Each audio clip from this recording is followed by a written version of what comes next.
Let's now talk to Julian Jessup because the OBR have sounded the alarm very firmly about what they're calling a vulnerable British economy. And not only that, but in the Sun today, they've picked out something in the sort of hidden depths of the OBR report in which it says the dash to net zero will cost an economy sapping £800 billion by 2050.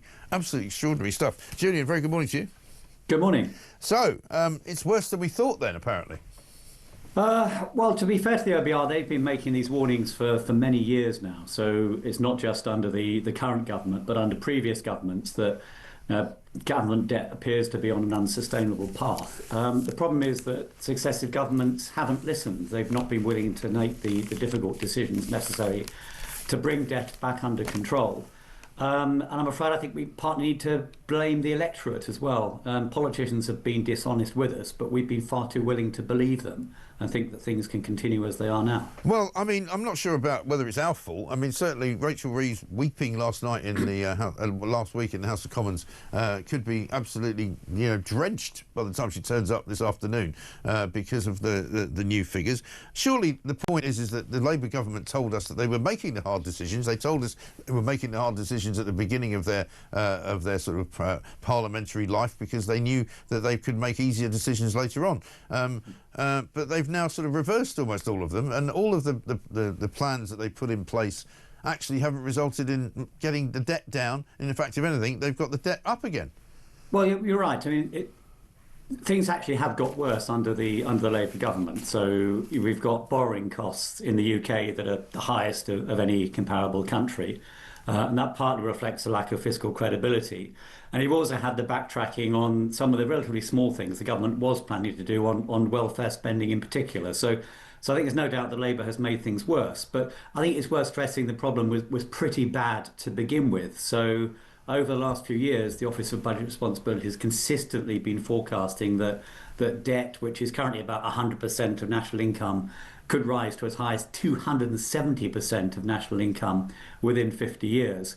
And an only slightly more pessimistic forecast for growth in productivity in the economy, we could be hitting 647% of GDP. And these absolutely massive numbers that are unsustainable, we'd basically be spending all of our national income just servicing the debt.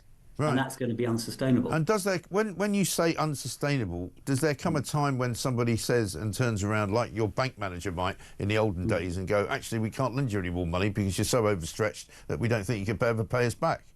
Well, it's difficult to pick a particular point at which the whole system breaks down, but we're already starting to see strains. As I say, our borrowing costs in the UK are now relatively high. And as the OBR said, we only need sort of one more big shock, whatever it might be. It doesn't have to be as big as another COVID or another energy crisis. And then the numbers completely spiral out of control. So we can't pick the exact timing of the upcoming debt crisis, but there's almost certainly one coming, possibly within years rather than decades. Yeah, that is the big problem, isn't it? So, I mean, what can they do then? Because, I mean, we keep hearing these words, the dreaded tax words that, she'll have no choice but to put up taxes. But a lot of people say to me, Rachel Reeves has lost all credibility as a Chancellor pretty much already, hasn't she? Well, I think there are two really big things that need to happen. One is that we need to get a smaller and more efficient state. So that's partly about cutting public spending, but it's also about doing the things that the state has to do more efficiently. So, for example, I heard on the radio this morning that some court trials are being delayed now until 2029. So the criminal justice system is in a real mess. That is something the government should be focusing its energy on. But there are lots of taboos, things we're not supposed to talk about. So, for example, the future of the NHS or the future of the triple lock or on the state pension, right. Those sorts of things. We need to be willing to make those tough decisions. But the second thing that we need to do, and this is going to be the real game changer, is economic growth. If we can boost productivity and economic growth, then even if debt remains high, the burden of that debt becomes smaller because we've got more income to service that debt. So we need a relentless focus on growth. And of course, you're not going to get growth if you keep increasing taxes. Well, exactly. And they can't actually create growth with public money because it's not real money. It's the taxpayer-funded, organised, investment, if you like. Also, just one quick one before we let you go, Julian. Apparently, the UK will miss the deadline today to finalise the tariff deal with the United States of America, which means that the steel tariffs will still remain in place. And while they may have got some concessions on other products like cars, there's still basically a deal that has not yet been done. Starmer claimed this was a deal that was done about 2 months ago.